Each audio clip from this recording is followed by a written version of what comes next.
Assalamualaikum dan salam sejahtera. Saya Nur Syafiqah Bintiaran, nombor metrik BS 1911-0627. Hari ini, kumpulan kami akan membentangkan soalan 5 yang bertajuk Dua Teori Utama dalam Motivasi Pekerja dan kaitannya dengan situasi semasa dalam organisasi pada hari ini. Pengenalan. Apakah itu motivasi?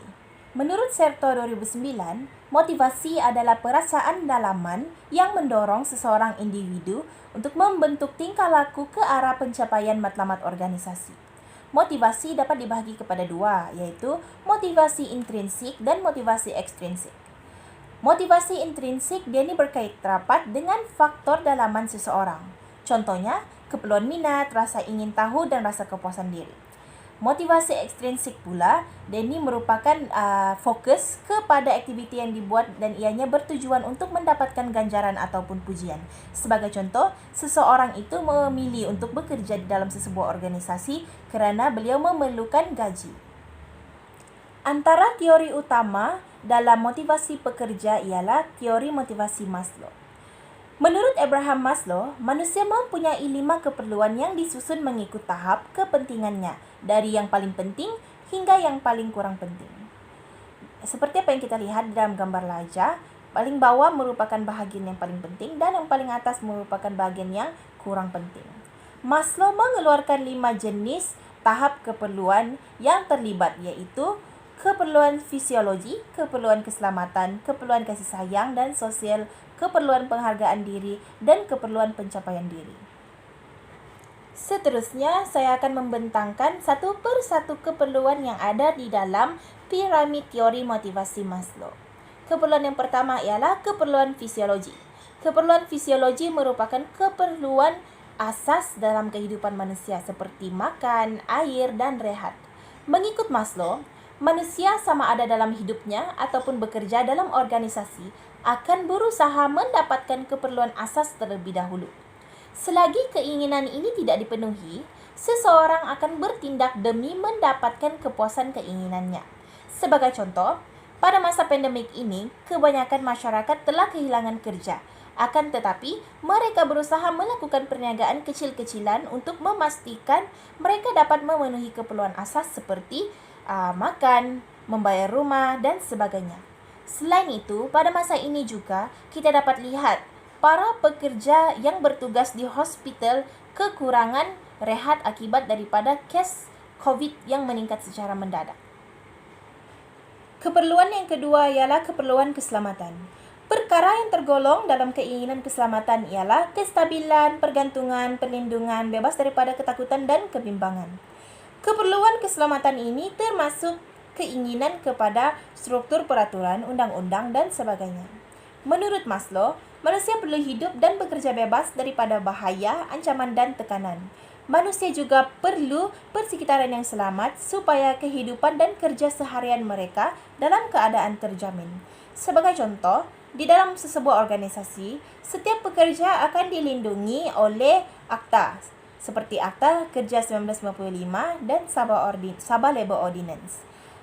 Akta-akta ini digunakan agar pekerja-pekerja dilindungi daripada sebarang tindakan manipulasi dan terbela daripada sebarang penipuan ataupun ancaman.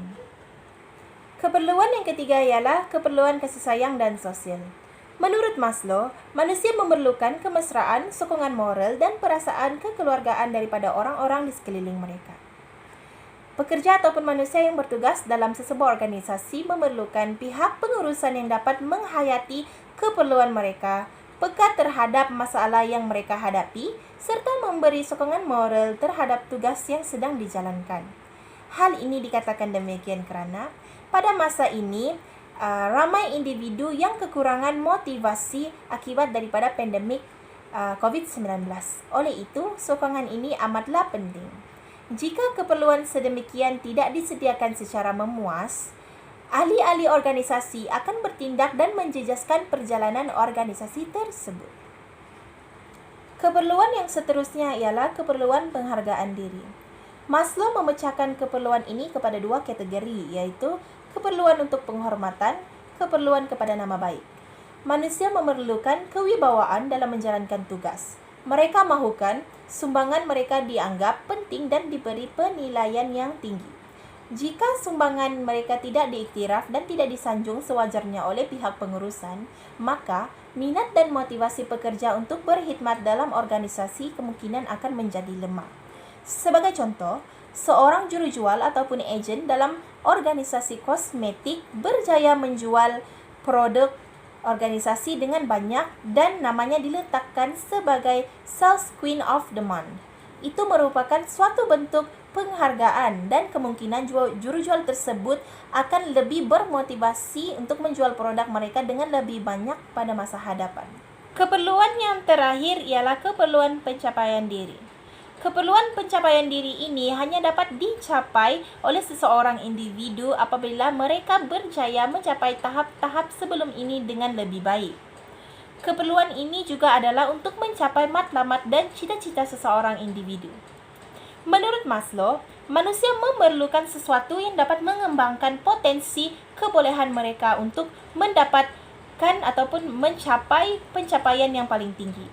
Sebagai contoh, dalam sebuah organisasi, pekerja mengharapkan pihak pengurusan akan melengkapkan atau meningkatkan infrastruktur yang terdapat dalam organisasi supaya dapat meningkatkan potensi dan kebolehan mereka. Sekiranya organisasi gagal, maka pekerja akan merasa kecewa dan menjejaskan produktiviti dan prestasi individu serta organisasi tersebut. Assalamualaikum, saya Farah Nurfadila binti Amran, nombor matrik BA 191110692. Di sini saya akan menghuraikan teori yang seterusnya yaitu teori X dan Y. Teori ini telah diperkenalkan pada tahun 1960 oleh Douglas McGregor. Teori X dan Y ini juga kekal sebagai pusat kepada pembangunan organisasi dan untuk meningkatkan budaya organisasi.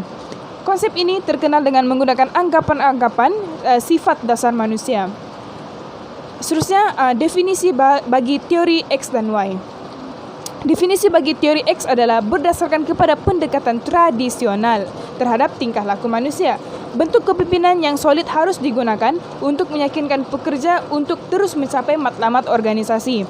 Manakala teori Y pula, ia adalah pendekatan moden kepada pihak pengurusan yang menekankan perbadanan yang harmoni di antara pekerja dan majikan. Oleh itu, matlamat pekerja dan organisasi dalam teori Y ini adalah tidak bertentangan. Terusnya pula adalah perbezaan antara teori X dan teori Y. Yang pertama adalah dari segi sifat. Pekerja dari teori X adalah bersifat negatif, manakala teori Y bersifat positif. Perbezaan seterusnya adalah dari segi kawalan. Pekerja dalam teori X perlu sentiasa dipantau supaya boleh bekerja secara optimum, manakala pekerja dalam teori Y mereka mempunyai keupayaan tersendiri untuk mentadbir diri sendiri.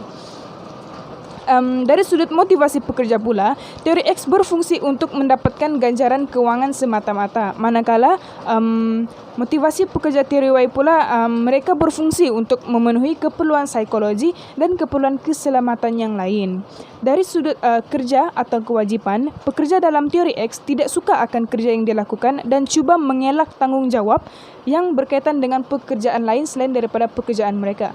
Manakala pekerja dalam teori Y pula suka bekerja pada masa yang sama mementingkan komitmen pekerjaan. Seterusnya, apa pula kaitan teori X dan Y dengan situasi semasa yang berlaku dalam organisasi pada hari ini?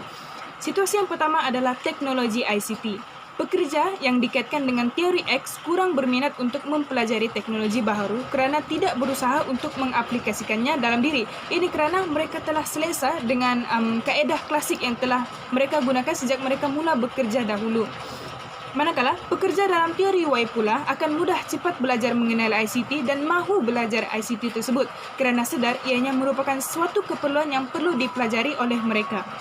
Situasi yang seterusnya adalah ketidakseimbangan gender. Seringkali dilihat pada hari ini, pekerja wanita lebih ramai berbanding pekerja lelaki. Bukan itu sahaja, ketidakseimbangan gender ini juga berlaku dalam kalangan pelajar-pelajar sama ada peringkat sekolah maupun universiti. Oleh itu, kebanyakan wanita pada hari ini sering dikaitkan dengan teori Y, manakala lelaki pula dikaitkan dengan teori X. Situasi yang terakhir pula adalah tiada pemimpin yang ketara. Situasi ini biasa dilihat dalam produk-produk yang dijualkan di pasaran secara dalam talian ataupun online. Pekerja dalam teori X tidak akan peduli dengan pemilik produk tersebut dan tidak akan mahu mengambil tahu tentang pemilik produk tersebut asalkan mereka dapat keuntungan hasil daripada jualan mereka.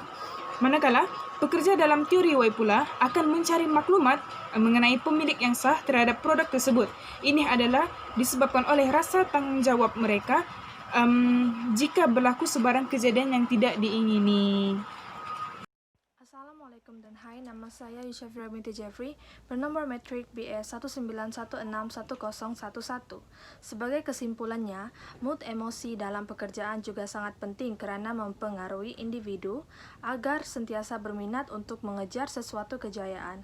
Menurut Atkinson 1965, apabila individu menghadapi situasi mengejar sesuatu pekerja, ianya terdapat dua jenis motivasi bertentangan akan timbul, yaitu motivasi kejayaan dan juga motivasi mengelak kejayaan. Oleh itu, motivasi sangat penting dalam memajukan sebuah organisasi, dan ianya juga boleh dianggap sebagai penggerak untuk memajukan organisasi tersebut.